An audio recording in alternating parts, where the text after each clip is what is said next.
ഓം ശാന്തി 20-2-2026 പ്രഭാതമുരളി മധുബൻ.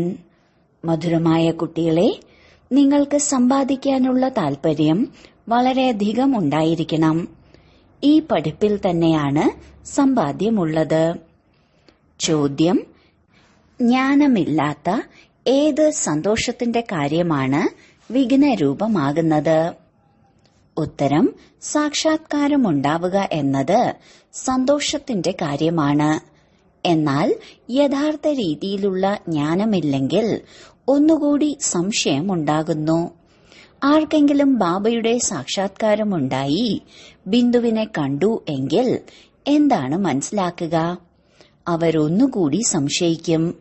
അതിനാൽ ജ്ഞാനമില്ലാതെയുള്ള സാക്ഷാത്കാരത്തിൽ ഒരു ലാഭവുമില്ല. ഇതിലൊന്നുകൂടി മായയുടെ വിഘ്നങ്ങൾ ഉണ്ടായിക്കൊണ്ടിരിക്കും. പലർക്കും സാക്ഷാത്കാരത്തിന്റെ തലകീഴായ ലഹരിയും ഉണ്ടാകാറുണ്ട്.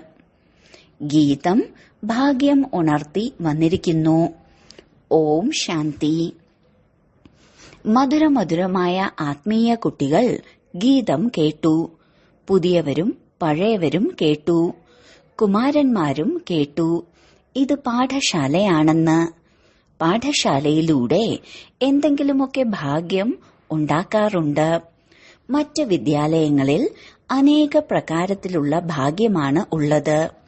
ചിലർ സർജനായി മാറാൻ വേണ്ടി, ചിലരാണെങ്കിൽ വക്കീലായി മാറാൻ വേണ്ടിയുള്ള ഭാഗ്യം ഉണ്ടാക്കുന്നുണ്ട്. ഭാഗ്യത്തെ ലക്ഷ്യമെന്നാണ് പറയുന്നത്. ഭാഗ്യമുണ്ടാക്കാതെ പാഠശാലയിൽ എന്തു പഠിക്കാനാണ്? ഇപ്പോൾ ഇവിടെ കുട്ടികൾക്കറിയാം നമ്മളും ഭാഗ്യമുണ്ടാക്കുവാൻ വേണ്ടി വന്നിരിക്കുകയാണ് എന്ന്. പുതിയ ലോകത്തിലേക്ക് വേണ്ടി തന്റെ രാജ്യഭാഗ്യമുണ്ടാക്കാൻ വന്നിരിക്കുകയാണ്.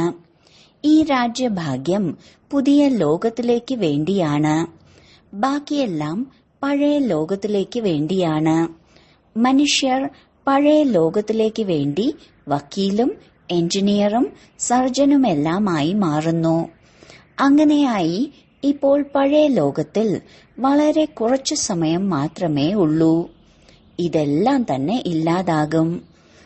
മറ്റെല്ലാ ഭാഗ്യവും ഈ മൃത്യു ലോകത്തിലേക്ക് വേണ്ടി ഉള്ളതാണ്. അതായത് ഈ ജന്മത്തിലേക്ക് വേണ്ടിയാണ്. നിങ്ങളുടെ ഈ പഠിപ്പ് പുതിയ ലോകത്തിലേക്ക് വേണ്ടിയാണ്. നിങ്ങൾ പുതിയ ലോകത്തിലേക്ക് വേണ്ടി ഭാഗ്യമുണ്ടാക്കാൻ വന്നിരിക്കുകയാണ്. പുതിയ ലോകത്തിൽ നിങ്ങൾക്ക് രാജ്യഭാഗ്യം ലഭിക്കും. ആരാണ് പഠിപ്പിക്കുന്നത്? പരിധിയില്ലാത്ത അച്ഛൻ. ഈ അച്ഛനിൽ നിന്ന് തന്നെ സമ്പത്ത് നേടണം. എങ്ങനെയാണോ ഡോക്ടറിൽ നിന്ന് ഡോക്ടറുടെ സമ്പത്ത് പ്രാപ്തമാക്കുന്നത്, അതെല്ലാം ഈ ജന്മത്തെ സമ്പത്താണ്. ഒന്ന് അച്ഛനിൽ നിന്ന് സമ്പത്ത് ലഭിക്കുന്നു, മറ്റൊന്ന് തന്റെ പഠിപ്പിലൂടെയുള്ള സമ്പത്ത്. ശരി, പിന്നീട് വൃദ്ധരാകുമ്പോൾ ഗുരുവിന്റെ അടുത്തേക്ക് പോകുന്നു. അപ്പോൾ എന്താണ് ആഗ്രഹിക്കുന്നത്? പറയുന്നു, നമുക്ക് ശാന്തിധാമത്തിലേക്ക് പോകാനുള്ള പഠിപ്പ് നൽകൂ എന്ന്. നമുക്ക് സദ്ഗതി നൽകൂ. ഈ കലിയുഗത്തിൽ നിന്ന് മുക്തമാക്കി ശാന്തിധാമത്തിലേക്ക് കൊണ്ടുപോകൂ. ഈ ജന്മത്തേക്ക് അച്ഛനിൽ നിന്ന് സമ്പത്ത് ലഭിക്കുന്നു, ടീച്ചറിൽ നിന്ന് സമ്പത്ത് ലഭിക്കുന്നു. എന്നാൽ ഗുരുവിൽ നിന്ന് ഒന്നും ലഭിക്കുന്നില്ല. ടീച്ചറിൽ നിന്ന് പഠിച്ച് എന്തെങ്കിലുമൊക്കെ സമ്പത്ത് പ്രാപ്തമാക്കുന്നു. ടീച്ചറായി മാറാം, തയ്ക്കുന്ന ടീച്ചർ ആവുകയും ചെയ്യാം. എന്തെന്നാൽ ഉപജീവന മാർഗം വേണമല്ലോ. അച്ഛനിൽ നിന്നുള്ള സമ്പത്ത് ഉണ്ടായിട്ടും അവനവന്റെ സമ്പാദ്യമുണ്ടാക്കാൻ വേണ്ടി പഠിക്കുന്നു. ഗുരുവിൽ നിന്ന് ഒരു സമ്പാദ്യവും ഉണ്ടാകുന്നില്ല. ശരിയാണ്, ചിലരെല്ലാം ഗീത വളരെ നല്ല രീതിയിൽ പഠിച്ച് പിന്നീട് ഗീതയെക്കുറിച്ച് പ്രഭാഷണങ്ങളെല്ലാം ചെയ്യുന്നുണ്ട്. ഇതെല്ലാം അല്പകാലത്തെ സുഖത്തിന് വേണ്ടിയാണ്. ഇപ്പോൾ ഈ മൃത്യു ലോകത്തിൽ കുറച്ചു സമയം മാത്രമേ ഉള്ളൂ. പഴയ ലോകം ഇല്ലാതാകണം. നിങ്ങൾക്കറിയാം, നമ്മൾ പുതിയ ലോകത്തിലേക്കുള്ള ഭാഗ്യമുണ്ടാക്കാൻ വന്നിരിക്കുകയാണ്. ഈ പഴയ ലോകം ഇല്ലാതാകണം. അച്ഛന്റെയും അവനവന്റെയും സമ്പാദ്യമെല്ലാം ഭസ്മമാകും. കൈ കാലിയാകും. ഇപ്പോൾ പുതിയ ലോകത്തിലേക്ക് വേണ്ടി സമ്പാദിക്കണം. പഴയ ലോകത്തിലെ മനുഷ്യർക്ക് ഈ സമ്പാദ്യം ഉണ്ടാക്കി കൊടുക്കാൻ സാധിക്കില്ല. പുതിയ ലോകത്തിലേക്ക് വേണ്ടി സമ്പാദിപ്പിക്കുന്നത് ശിവബാബയാണ്. ഇവിടെ നിങ്ങൾ പുതിയ ലോകത്തിലേക്ക് വേണ്ടി ഭാഗ്യമുണ്ടാക്കാൻ വന്നിരിക്കുകയാണ്. ശിവബാബ തന്നെയാണ് നിങ്ങളുടെ അച്ഛനും ടീച്ചറും സദ്ഗുരുവും. ബാബ വരുന്നത് തന്നെ സംഗമത്തിലാണ്. ഭാവിയിലേക്ക് സമ്പാദിക്കാൻ പഠിപ്പിക്കുന്നു. ഇപ്പോൾ ഈ പഴയ ലോകത്തിൽ ബാക്കി കുറച്ചു ദിവസങ്ങളാണ് ഉള്ളത്. ഇത് ലോകത്തിലെ മനുഷ്യർക്ക് അറിയില്ല. പുതിയ ലോകം ഇനി എപ്പോൾ വരാനാണ്? ഈ ബ്രഹ്മകുമാരിമാർ പറയുന്നതെല്ലാം അന്ധവിശ്വാസമാണെന്ന് മറ്റുള്ളവർ മനസ്സിലാക്കുന്നു. ഇങ്ങനെയുള്ളവരും ഒരുപാട് പേരുണ്ട്. അച്ഛൻ പറയുന്നു, പുതിയ ലോകത്തിന്റെ സ്ഥാപന നടക്കുന്നു. കുട്ടി പറയും, ഇത് അന്ധവിശ്വാസമാണെന്ന്. നിങ്ങൾ കുട്ടികൾ മനസ്സിലാക്കുന്നു, പുതിയ ലോകത്തിലേക്ക് വേണ്ടി ഇതാണ് നമ്മുടെ അച്ഛനും ടീച്ചറും സദ്ഗുരുവും. ബാബ വരുന്നത് തന്നെ ശാന്തിധാമത്തിലേക്കും സുഖധാമത്തിലേക്കും കൊണ്ടുപോകാനാണ്. ഭാഗ്യത്തിലില്ലാത്തവർ ഒന്നും മനസ്സിലാക്കുന്നില്ല. ഒരു വീട്ടിൽ തന്നെ പത്നി പഠിക്കും, പതി പഠിക്കില്ല. കുട്ടികൾ പഠിക്കും, മാതാപിതാക്കൾ ഇത് പഠിക്കില്ല. ഇങ്ങനെയുള്ള വീടും ഉണ്ടാകുന്നു. തുടക്കത്തിൽ മുഴുവൻ കുടുംബത്തിലുള്ളവരും വന്നിരുന്നു. എന്നാൽ മായയുടെ കൊടുങ്കാറ്റേൽക്കുന്നതിലൂടെ ആശ്ചര്യപൂർവം കേട്ട് പറഞ്ഞുകൊടുത്ത് പിന്നെ ബാബയെ ഉപേക്ഷിച്ചു പോകുന്നു. ഇങ്ങനെയും പറയാറുണ്ട്, ആശ്ചര്യപ്പെടുത്തി കേൾക്കും, ബാബയുടേതായി മാറും, പഠിപ്പ് പഠിക്കും, എന്നിട്ടും അയ്യോ ഡ്രാമയുടെ ഭാവി. ബാബ സ്വയം പറയുന്നു, അയ്യോ ഡ്രാമ, അയ്യോ മായ എന്ന്. ഇതെല്ലാം ഡ്രാമയുടെ കാര്യം തന്നെയല്ലേ? സ്ത്രീയും പുരുഷനും പരസ്പരം വിവാഹമോചനം നൽകുന്നു. കുട്ടികൾ അച്ഛന്റെ കൈ ഉപേക്ഷിക്കുന്നു. ഇവിടെ അങ്ങനെ ഒന്നും സംഭവിക്കില്ല. ഇവിടെ വേർപിരിയാൻ സാധിക്കില്ല. ബാബ വന്നിരിക്കുന്നത് കുട്ടികളെ സത്യമായ സമ്പാദ്യം ഉണ്ടാക്കിക്കാനാണ്. അച്ഛൻ ആരെയും ചെളിക്കുഴിയിൽ വീഴ്ത്തില്ലല്ലോ. ബാബ പതിത പാവനനും ദയാമനസ്കനുമാണ്. ബാബ വന്നാണ് ദുഃഖത്തിൽ നിന്ന് മുക്തമാക്കുന്നത്. വഴികാട്ടിയായി മാറി കൂടെ കൊണ്ടുപോകുന്നവനാണ്. ഞാൻ നിങ്ങളെ കൂടെ കൊണ്ടുപോകാം എന്നൊരു ലൗകിക ഗുരുവും പറയില്ല. ഇങ്ങനെയുള്ള ഗുരുവിനെ എപ്പോഴെങ്കിലും കണ്ടിട്ടുണ്ടോ, കേട്ടിട്ടുണ്ടോ?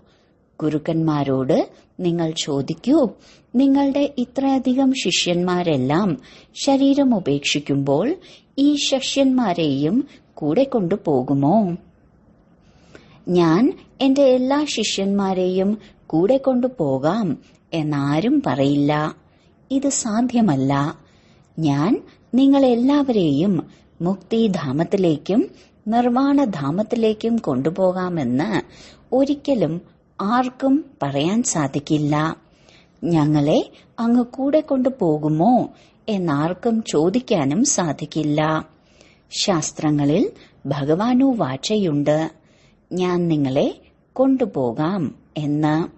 കൊതുകിൻ കൂട്ടത്തിന് സമാനം എല്ലാവരും പോകുന്നു.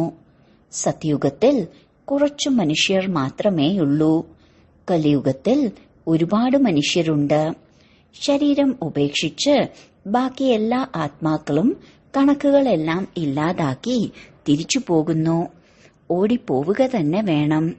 ഇത്രയും മനുഷ്യർക്ക് ഇവിടെ വസിക്കാൻ സാധിക്കില്ല. നിങ്ങൾ കുട്ടികൾക്ക് നല്ല രീതിയിൽ അറിയാം, ഇപ്പോൾ നമുക്ക് വീട്ടിലേക്ക് പോകണം. ഈ ശരീരം ഉപേക്ഷിക്കണം. താങ്കളും മരിച്ചു, ലോകവും മരിച്ചു. സ്വയത്തെ ആത്മാവാണെന്ന് മനസ്സിലാക്കി ബാബയെ ഓർമ്മിക്കണം. ഈ പഴയ ശരീരം ഉപേക്ഷിക്കണം. ഈ ലോകവും പഴയതാണ്. എങ്ങനെയാണോ പഴയ വീട്ടിലിരിക്കുമ്പോൾ തന്നെ പുതിയ വീട് തയ്യാറാവുകയാണെങ്കിൽ നമുക്ക് വേണ്ടിയാണ് ഇതുണ്ടാക്കുന്നതെന്ന് മനസ്സിലാക്കുന്നത്. ബുദ്ധി പുതിയ വീട്ടിലേക്ക് പോകും. ഈ വീട്ടിൽ ഇതുണ്ടാക്കണം, ഇത് ചെയ്യണം എന്നെല്ലാം. മുഴുവൻ മമത്വവും പഴയതിൽ നിന്നും ഇല്ലാതായി പുതിയതിലേക്കാകുന്നു. അത് പരിധിയുള്ള കാര്യമാണ്. ഇതാണ് പരിധിയില്ലാത്ത കാര്യം. പഴയ ലോകത്തിനോട് മമത്വം ഇല്ലാതാക്കി പുതിയ ലോകത്തിലേക്ക് വെക്കണം. പഴയ ലോകം ഇല്ലാതാകുമെന്നറിയാം. പുതിയ ലോകം സ്വർഗമാണ്. സ്വർഗത്തിൽ നമ്മൾ രാജ്യഭാഗ്യം പ്രാപ്തമാക്കുന്നു. എത്രത്തോളം യോഗത്തിലിരിക്കുന്നുവോ, ജ്ഞാനം ധാരണ ചെയ്യുന്നുവോ, മറ്റുള്ളവർക്ക് മനസ്സിലാക്കി കൊടുക്കുന്നുവോ, അത്രത്തോളം സന്തോഷത്തിന്റെ ലഹരി വർദ്ധിക്കും. വളരെ വലിയ പരീക്ഷയാണ്. നമ്മൾ സ്വർഗത്തിലെ 21 ജന്മങ്ങളിലേക്ക് വേണ്ടി സമ്പത്ത് പ്രാപ്തമാക്കുന്നു. ധനവാനായി മാറുന്നത് നല്ലതല്ലേ? ഉയർന്ന ആയുസ് ലഭിച്ചുവെങ്കിൽ നല്ലതല്ലേ? എത്രത്തോളം സൃഷ്ടിചക്രത്തെ ഓർമ്മിക്കുന്നുവോ, തനിക്ക് സമാനമാക്കി മാറ്റുന്നുവോ, അത്രത്തോളം ലാഭമുണ്ട്. രാജാവായി മാറണമെങ്കിൽ പ്രജയും ഉണ്ടാക്കണം. പ്രദർശിനിയിൽ ഇത്രയും പേർ വരുന്നു. അവരെല്ലാം പ്രജകളായി മാറിക്കൊണ്ടേയിരിക്കും. എന്തുകൊണ്ടെന്നാൽ അവിനാശിയായ ജ്ഞാനത്തിന്റെ വിനാശം ഉണ്ടാകുന്നില്ല. ബുദ്ധിയിലുണ്ട്. പവിത്രമായി മാറി പവിത്രമായ ലോകത്തിന്റെ അധികാരിയായി മാറണം. പുരുഷാർത്ഥം കൂടുതൽ ചെയ്യുകയാണെങ്കിൽ പ്രജയിൽ ഉയർന്ന പദവി പ്രാപ്തമാക്കാൻ സാധിക്കും. ഇല്ല എന്നുണ്ടെങ്കിൽ കുറച്ചു പ്രജകളെ ഉണ്ടാകൂ. നമ്പർ വൈസ് ആണല്ലോ. രാമരാജ്യത്തിന്റെ സ്ഥാപന നടന്നുകൊണ്ടിരിക്കുകയാണ്. രാവണരാജ്യം വിനാശമാകും. സത്യയുഗത്തിൽ ദേവതകൾ മാത്രമായിരിക്കും. ബാബ മനസ്സിലാക്കി തന്നിട്ടുണ്ട്. ഓർമ്മയുടെ യാത്രയിലൂടെ നിങ്ങൾ സത്തോ പ്രധാന ലോകത്തിന്റെ അധികാരിയായി മാറും. അവിടെ രാജാവും പ്രജകളുമെല്ലാം അധികാരികളാണ്. പ്രജയും പറയുന്നു, നമ്മുടെ ഭാരതം ഏറ്റവും ഉയർന്നതാണ്. വാസ്തവത്തിൽ ഭാരതം വളരെ ഉയർന്നതായിരുന്നു. ഇപ്പോൾ ഇല്ല. എന്നാൽ തീർച്ചയായും ഉയർന്നതായിരുന്നു. ഇപ്പോൾ തികച്ചും ദരിദ്രമായിരിക്കുന്നു. പ്രാചീന ഭാരതം ഏറ്റവും ധനവാനായിരുന്നു. നിങ്ങൾക്കറിയാം, നമ്മൾ ഭാരതവാസികൾ ഏറ്റവും ഉയർന്ന കുലത്തിലുള്ളവരായിരുന്നു. മറ്റാരെയും ദേവത എന്ന് പറയാൻ സാധിക്കില്ല. ഇപ്പോൾ നിങ്ങൾ കുട്ടികൾ ഈ ജ്ഞാനം പഠിക്കുന്നു. പിന്നീട് മറ്റുള്ളവർക്കും മനസ്സിലാക്കി കൊടുക്കണം. മനുഷ്യർക്ക് മനസ്സിലാക്കി കൊടുക്കണമല്ലോ. നിങ്ങളുടെ അടുത്ത് ചിത്രങ്ങളുണ്ട്. നിങ്ങൾക്ക് തെളിയിച്ചു മനസ്സിലാക്കി കൊടുക്കാൻ സാധിക്കും ദേവീ ദേവതകൾ എങ്ങനെ പദവി പ്രാപ്തമാക്കി എന്ന്. തീയതിയും സമയവും നിങ്ങൾക്ക് തെളിയിച്ചു കൊടുക്കാൻ സാധിക്കും. ഇപ്പോൾ ശിവബാബയിൽ നിന്നും ഇവർ വീണ്ടും ഈ പദവി പ്രാപ്തമാക്കുകയാണ്. ശിവന്റെ ചിത്രവുമുണ്ട്. ശിവൻ പരമപിത പരമാത്മാവാണ്. ബാബ പറയുന്നു, ബ്രഹ്മാവിലൂടെ നിങ്ങൾക്ക് യോഗബലത്തിലൂടെ 21 ജന്മത്തേക്കുള്ള സമ്പത്താണ് പ്രാപ്തമാകുന്നത്. നിങ്ങൾക്ക് സൂര്യവംശി ദേവീ ദേവതകളുടെ വിഷ്ണുപുരിയിലെ അധികാരിയായി മാറാൻ സാധിക്കും. ശിവബാബ ബ്രഹ്മാവാകുന്ന ദാതയിലൂടെയാണ് ഈ സമ്പത്ത് നൽകുന്നത്. ആദ്യം ബ്രഹ്മാവിന്റെ ആത്മാവാണ് കേൾക്കുന്നത്. ആത്മാവ് തന്നെയാണ് ധാരണ ചെയ്യുന്നത്. മുഖ്യ കാര്യം തന്നെ ധാരണ ചെയ്യുന്നതിന്റെയാണ്. ചിത്രം ശിവന്റെയാണ് കാണിക്കുന്നത്. പരമപിത പരമാത്മാവായ ശിവന്റെ ചിത്രമാണ്. ബ്രഹ്മ വിഷ്ണു ശങ്കരൻ സൂക്ഷ്മവതനത്തിലെ ദേവതകളാണ്. പ്രജകളുടെ പിതാവായ ബ്രഹ്മാവ് തീർച്ചയായും ഇവിടെ തന്നെ വേണം. പ്രജാപിത ബ്രഹ്മാവിന്റെ കുട്ടികളായി ബ്രഹ്മകുമാർ കുമാരിമാർ ഒരുപാട് പേരുണ്ട്. ഏതുവരെ ബ്രഹ്മാവിന്റെ കുട്ടിയായി മാറുന്നില്ലയോ അതുവരെയും ബ്രാഹ്മണനായി മാറിയിട്ടില്ല. എങ്കിൽ പിന്നെ എങ്ങനെയാണ് ശിവബാബയിൽ നിന്ന് സമ്പത്ത് നേടുക? കുഖവംശാവലികളാകാൻ സാധിക്കില്ല. മുഖവംശാവലി എന്നാണ് മഹിമ. നിങ്ങൾ പറയും, നമ്മൾ പ്രജാപിത ബ്രഹ്മാവിന്റെ മുഖവംശാവലികളാണെന്ന്. മറ്റെല്ലാവരും ഗുരുക്കന്മാരുടെ ശിഷ്യന്മാരായിരിക്കും. ഇവിടെ നിങ്ങൾ ഒരാളെ മാത്രമാണ് അച്ഛനെന്നും ടീച്ചറെന്നും സദ്ഗുരുവെന്നും പറയുന്നത്. ഈ ബ്രഹ്മാവിനെയും അങ്ങനെ പറയില്ല. നിരാകാരനായ ശിവബാബയുമുണ്ട്. ജ്ഞാനത്തിന്റെ സാഗരനാണ്. സൃഷ്ടിയുടെ ആദിമധ്യ അന്ത്യത്തിന്റെ ജ്ഞാനവും നൽകുന്നു. ടീച്ചറും നിരാകാരൻ തന്നെയാണ്. സാകാര മാധ്യമത്തിലൂടെ ജ്ഞാനം കേൾപ്പിക്കുന്നു. ആത്മാവ് തന്നെയാണ് സംസാരിക്കുന്നത്. ആത്മാവ് തന്നെയാണ് പറയുന്നത്, എന്റെ ശരീരത്തെ ഉപദ്രവിക്കരുത് എന്ന്. ആത്മാവ് ദുഃഖിയാകുമ്പോഴാണ് നിർദ്ദേശം നൽകുന്നത്, കുട്ടികളെ, വിനാശം മുന്നിൽ നിൽക്കുകയാണ്. പാരലൗകിക അച്ഛൻ അവസാന സമയത്ത് എല്ലാവരെയും തിരിച്ചുകൊണ്ടു പോകുന്നതിനു വേണ്ടി വരികയാണ്. ബാക്കി എന്തെല്ലാമുണ്ടോ അതെല്ലാം വിനാശമാകണം. ഈ ലോകത്തെ തന്നെയാണ് മൃത്യു ലോകമെന്ന് പറയുന്നത്. സ്വർഗമെന്നത് ഈ ലോകത്തിലാണ് ഉള്ളത്. ദിൽവാഡ ക്ഷേത്രം ഉണ്ടാക്കിയിട്ടുണ്ട്. താഴെ തപസ് ചെയ്യുന്നു. മുകളിൽ സ്വർഗമാണ്. ഇല്ല എന്നുണ്ടെങ്കിൽ എവിടെയാണ് കാണിക്കുക? മുകളിൽ ദേവതകളുടെ ചിത്രം കാണിച്ചിട്ടുണ്ട്.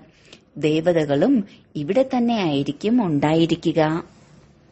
മനസ്സിലാക്കി കൊടുക്കാൻ വളരെ നല്ല യുക്തി വേണം. ക്ഷേത്രത്തിൽ പോയി മനസ്സിലാക്കി കൊടുക്കണം. ഇത് നമ്മളെ പഠിപ്പിക്കുന്ന ശിവബാബയുടെ ഓർമ്മ ചിഹ്നമാണ്. ശിവൻ വാസ്തവത്തിൽ ബിന്ദുവാണ്. എന്നാൽ ബിന്ദുവിനെ എങ്ങനെയാണ് പൂജിക്കുക? ഫലവും പൂക്കളും എങ്ങനെയാണ് അർപ്പിക്കുക? അതിനുവേണ്ടിയാണ് വലിയ രൂപം ഉണ്ടാക്കിയിരിക്കുന്നത്. വാസ്തവത്തിൽ ഇത്രയും വലിയ രൂപമൊന്നുമില്ല. പാടാറുമുണ്ട്, ഭ്രൂമധ്യത്തിൽ അത്ഭുതകരമായ ഒരു നക്ഷത്രം തിളങ്ങുന്നു. വളരെ സൂക്ഷ്മം തന്നെയാണ്. ബിന്ദുവാണ്. വലിയ സാധനമാണെങ്കിൽ ശാസ്ത്രജ്ഞന്മാർ പെട്ടെന്ന് തന്നെ അതിനെ പിടിച്ചെടുക്കും. 1000 സൂര്യനോളം തേജസ്സൊന്നുമില്ല. ചില ഭക്തർ വരുമ്പോൾ പറയാറുണ്ട്, നമുക്ക് ഇങ്ങനെയുള്ള മുഖമാണ് കാണുവാൻ സാധിക്കുന്നതെന്ന്. ബാബു മനസ്സിലാക്കി തരുന്നു, അവർക്ക് പരമപിത പരമാത്മാവിന്റെ പൂർണ്ണ പരിചയം ലഭിച്ചിട്ടില്ല. അവരുടെ ഭാഗ്യം തുറന്നിട്ടില്ല. ഏതുവരെ ബാബയെ അറിയുന്നില്ലയോ അതുവരേക്കും ആത്മാവായ ഞാൻ ഒരു ബിന്ദുവിന് സമാനമാണെന്നും ബിന്ദുവായ ശിവബാബയെ ഓർമ്മിക്കണമെന്നും അറിയില്ല. അങ്ങനെ മനസ്സിലാക്കി ഓർമ്മിക്കുമ്പോൾ മാത്രമേ വികർമ്മം വിനാശമാകൂ. ബാക്കി ഇങ്ങനെയും അങ്ങനെയുമെല്ലാം, അതായത് തേജസ്സുള്ള പ്രകാശം തുടങ്ങിയവ കാണുന്നതിനെ മായയുടെ വിഘ്നമെന്നാണ് പറയുക. നമുക്ക് ബാബയെ ലഭിച്ചു എന്ന സന്തോഷത്തിലാണ് ഇപ്പോൾ. ബാബ പറയുന്നു, കൃഷ്ണന്റെ സാക്ഷാത്കാരം ലഭിക്കുമ്പോൾ വളരെ സന്തോഷത്തോടുകൂടി നൃത്തമാടുന്നു. എന്നാൽ അതിലൂടെയൊന്നും സദ്ഗതി ലഭിക്കില്ല. ഈ സാക്ഷാത്കാരം പരിശ്രമം കൂടാതെ തന്നെ ലഭിക്കുന്നതാണ്. അഥവാ നല്ല രീതിയിൽ പഠിച്ചില്ലെങ്കിൽ പ്രജയിലേക്ക് പോകും. സാക്ഷാത്കാരത്തിന്റെ ലാഭവും ലഭിക്കുമല്ലോ. ഭക്തിമാർഗത്തിൽ ഒരുപാട് പരിശ്രമിക്കുമ്പോഴാണ് സാക്ഷാത്കാരം ലഭിക്കുന്നത്. ഇവിടെ കുറച്ച് പരിശ്രമിക്കുകയാണെങ്കിൽ പോലും സാക്ഷാത്കാരം ഉണ്ടാകുന്നു. എന്നാൽ അതിലൂടെ ഒരു ലാഭവുമില്ല. കൃഷ്ണപുരിയിൽ സാധാരണ പ്രജയായി മാറും. ഇപ്പോൾ നിങ്ങൾക്കറിയാം, ശിവബാബ നമുക്ക് ഈ ജ്ഞാനം കേൾപ്പിക്കുകയാണ്. ബാബയുടെ നിർദ്ദേശമാണ് തീർച്ചയായും പവിത്രമായി മാറണം. എന്നാൽ ചിലർക്കൊന്നും പവിത്രമായിരിക്കാൻ സാധിക്കുന്നില്ല. ചിലപ്പോൾ ചില പതീതരും ഇവിടെ ഒളിഞ്ഞിരിക്കുന്നു. അവർ അവനവന്റെ നഷ്ടമാണ് ഉണ്ടാക്കുന്നത്. സ്വയത്തെ ചതിക്കുകയാണ്. ബാബയെ ചതിക്കുന്നതിന്റെ കാര്യം തന്നെ ഇല്ല. ബാബയെ ചതിച്ച് പൈസ എന്തെങ്കിലും നേടാനുണ്ടോ? ശിവബാബയുടെ ശ്രീമതത്തിലൂടെ നിയമമനുസരിച്ച് നടക്കുന്നില്ല എങ്കിൽ എന്തായിരിക്കും അവസ്ഥ? ഭാഗ്യത്തിലില്ല എന്ന് മനസ്സിലാക്കാം. പഠിക്കുന്നില്ല എങ്കിൽ കൂടുതലായി മറ്റുള്ളവർക്ക് ദുഃഖം കൊടുത്തുകൊണ്ടേയിരിക്കുന്നു. ഒന്ന്, അവർക്ക് ധാരാളം ശിക്ഷകൾ അനുഭവിക്കേണ്ടതായി വരും. മറ്റൊന്ന്, പദവിയും ഭ്രഷ്ടമാകും. നിയമവിരുദ്ധമായ ഒരു കർമ്മവും ചെയ്യരുത്. ബാബ മനസ്സിലാക്കി തരുമല്ലോ നിങ്ങളുടെ പെരുമാറ്റം ശരിയല്ലെന്ന്. ബാബ സമ്പാദിക്കാനുള്ള വഴിയാണ് പറഞ്ഞു തരുന്നത്. പിന്നെ ആര് ചെയ്തോ ഇല്ലയോ അവരുടെ ഭാവി. ശിക്ഷകൾ അനുഭവിച്ച് തിരിച്ച് ശാന്തിധാമത്തിലേക്ക് പോവുക തന്നെ വേണം. പദവി ഭ്രഷ്ടമാവുകയും ചെയ്യും. ഒന്നും ലഭിക്കില്ല. ഒരുപാട് പേർ വരുന്നുണ്ട്. എന്നാൽ ഇവിടെ ബാബയിൽ നിന്ന് സമ്പത്തെടുക്കുന്ന കാര്യമാണ്. കുട്ടികൾ പറയുന്നു, ബാബ ഞങ്ങൾ സ്വർഗത്തിലെ സൂര്യവംശി പദവി പ്രാപ്തമാക്കുമെന്ന്. രാജയോഗമല്ലേ? വിദ്യാർത്ഥികൾ സ്കോളർഷിപ്പും നേടാറുണ്ടല്ലോ. പാസ്സാകുന്നവർക്ക് സ്കോളർഷിപ്പ് ലഭിക്കുന്നു. സ്കോളർഷിപ്പ് നേടിയവരുടെയാണ് മാലയുണ്ടാകുന്നത്. ആര് എത്രത്തോളം പാസ്സാകുന്നുവോ അത്രത്തോളം അവർക്ക് സ്കോളർഷിപ്പ് ലഭിക്കുന്നു. ഇത് മാലയാണ്. സ്കോളർഷിപ്പുകാരുടെ അഭിവൃദ്ധി ഉണ്ടായി 1000 മാറുന്നു. രാജ്യപദവിയാണ് സ്കോളർഷിപ്പ്. നല്ല രീതിയിൽ പഠിക്കുന്നവർക്ക് ഗുപ്തമായി ഇരിക്കാൻ സാധിക്കില്ല. ഒരുപാട് പുതിയവർ പോലും പഴയവരെക്കാളും മുന്നേറുന്നു. ചില കുമാരിമാർ വരുമ്പോൾ പറയുന്നു, നമുക്ക് ഈ പഠിപ്പ് വളരെ നല്ലതായി തോന്നുന്നു. നമ്മൾ പ്രതിജ്ഞ ചെയ്യുന്നു, ഭൗതിക പഠിപ്പിന്റെ കോഴ്സ് പൂർത്തിയാക്കി ഈ പഠിപ്പിൽ മുഴുകുമെന്ന്. തന്റെ ജീവിതം വജ്രതുല്യമാക്കി മാറ്റും. ഞങ്ങൾ ഞങ്ങളുടെ സത്യമായ സമ്പാദ്യം എടുത്ത് 21 ജന്മത്തേക്ക് വേണ്ടി സമ്പത്ത് പ്രാപ്തമാക്കും. എത്ര സന്തോഷിക്കുന്നു! ഈ സമ്പത്ത് ഇപ്പോൾ എടുത്തില്ലെങ്കിൽ പിന്നീട് ഒരിക്കലും എടുക്കാൻ സാധിക്കില്ല എന്നറിയാം. പഠിപ്പിനോടുള്ള താൽപര്യം ഉണ്ടായിരിക്കുമല്ലോ. ചിലർക്ക് അല്പം പോലും മനസ്സിലാക്കാനുള്ള താൽപര്യമില്ല. എത്രത്തോളം പുതിയവർക്ക് താൽപര്യമുണ്ടോ അത്രയും പഴയവർക്കില്ല. അത്ഭുതമല്ലേ? ഡ്രാമയനുസരിച്ച് ഭാഗ്യത്തിലില്ലെങ്കിൽ പിന്നെ ഭഗവാന് പോലും എന്തു ചെയ്യാൻ സാധിക്കും? ടീച്ചർ പഠിപ്പിക്കുകയാണ്. ശരി, വളരെ കാലത്തെ വേർപാടിനു ശേഷം തിരികെ കിട്ടിയ മധുരമായ കുട്ടികൾക്ക് മാതാവും പിതാവുമായ ബാപ്ദാദയുടെ സ്നേഹസ്മരണകളും സുപ്രഭാതവും. ആത്മീയ അച്ഛന്റെ ആത്മീയ കുട്ടികൾക്ക് നമസ്കാരം. ധാരണയ്ക്കുള്ള മുഖ്യസാരം: 1. തന്റെ കുറവുകളെ ഒളിച്ചുവെക്കുക എന്നതും സ്വയത്തെ ചതിക്കുകയാണ്. അതിനാൽ ഒരിക്കലും സ്വയത്തോട് ചതി കാട്ടരുത്. 2. തന്റെ ഉയർന്ന ഭാഗ്യമുണ്ടാക്കുന്നതിനു വേണ്ടി ഒരു കർമ്മവും നിയമവിരുദ്ധമായി ചെയ്യരുത്. പഠിപ്പിനോടുള്ള താൽപര്യം വേണം. തനിക്ക് സമാനമാക്കി മാറ്റുന്നതിന്റെ സേവനം ചെയ്യണം. വരദാനം: അമൃതവേളയുടെ മഹത്വം അഥവാ ശ്രീമത്തിന്റെ പാലനയിലൂടെ സ്മൃതിയെ സമർത്ഥമാക്കുന്ന സ്മൃതി സ്വരൂപമായി ഭവിക്കട്ടെ.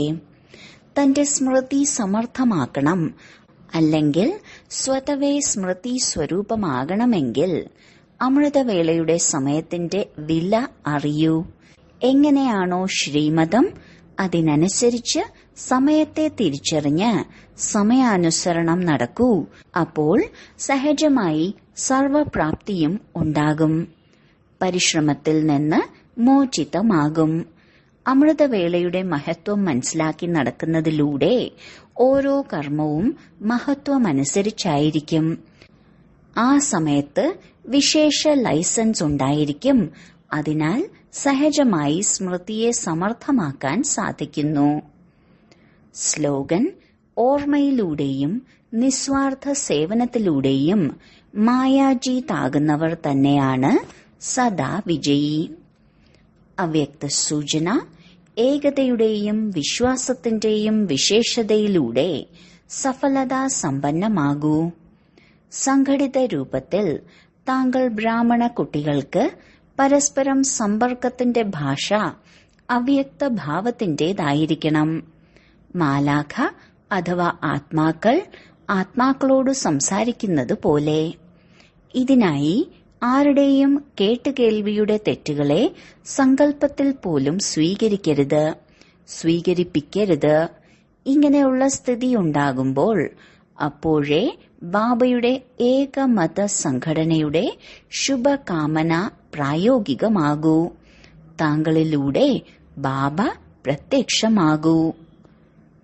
ഓം ശാന്തി.